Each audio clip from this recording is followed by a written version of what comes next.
আসসালামু আলাইকুম স্টুডেন্ট, কেমন আছো সবাই? আমি আজকে তোমাদের কাছে শেয়ার করছি অষ্টম শ্রেণী ভৌতবিজ্ঞান প্রশ্ন উত্তর, পরিবেশ ও বিজ্ঞান।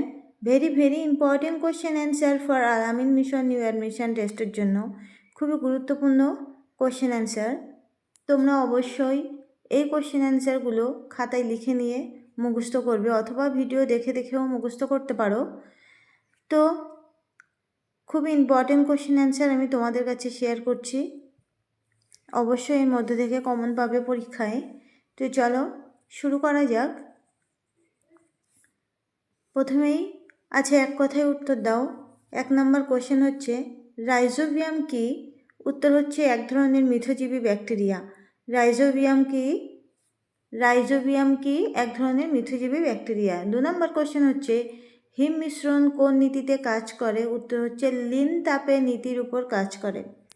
হিম মিশ্রণ কোন নীতিতে কাজ করে? লিন তাপে নীতির উপর কাজ করে। চলে আসবো আমরা নেক্সট কোশ্চেন, 3 নম্বর কোশ্চেন। 3 নম্বর কোশ্চেন হচ্ছে একটি জৈব অনুঘটকের নাম লেখো। উত্তর হচ্ছে ক্যাটালেজ। একটি জৈব অনুঘটকের নাম লেখো। উত্তর হচ্ছে ক্যাটালেজ। 4 নম্বর কোশ্চেন হচ্ছে চাপ বাড়ালে গলনাঙ্ক বৃদ্ধি পায় এমন একটি কঠিন পদার্থের নাম লেখো।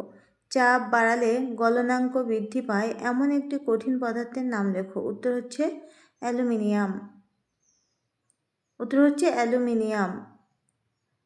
চলে আসবো আমরা 5 নম্বর কোশ্চেন। তাপ সঞ্চালনের কোন পদ্ধতিতে মাধ্যমের প্রয়োজন হয় না? তাপ সঞ্চালনের কোন পদ্ধতিতে মাধ্যমের প্রয়োজন হয় না? উত্তর হচ্ছে বিকিরণ পদ্ধতিতে।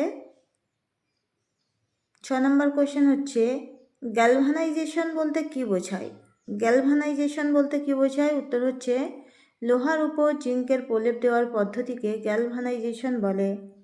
লোহার উপর জিঙ্কের প্রলেপ দেওয়ার পদ্ধতিকে গ্যালভানাইজেশন বলে।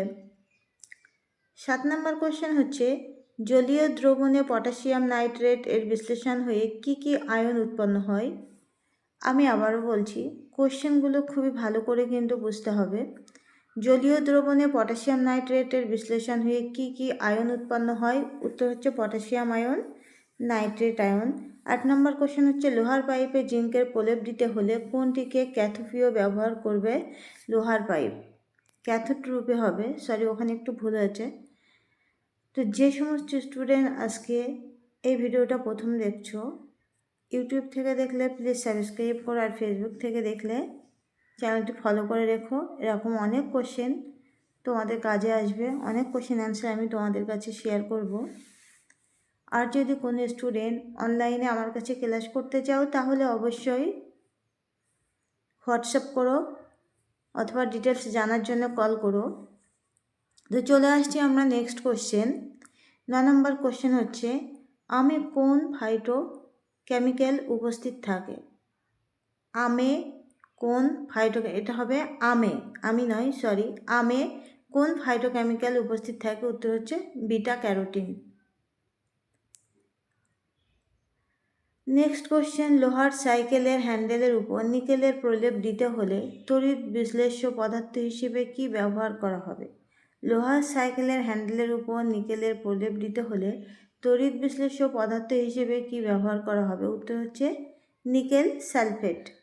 12 নম্বর কোশ্চেন হচ্ছে সবচেয়ে শক্তিশালী জারক পদার্থটির নাম কি? উত্তর হচ্ছে ফ্লুরিন। সবচেয়ে শক্তিশালী জারক পদার্থটির নাম ফ্লুরিন।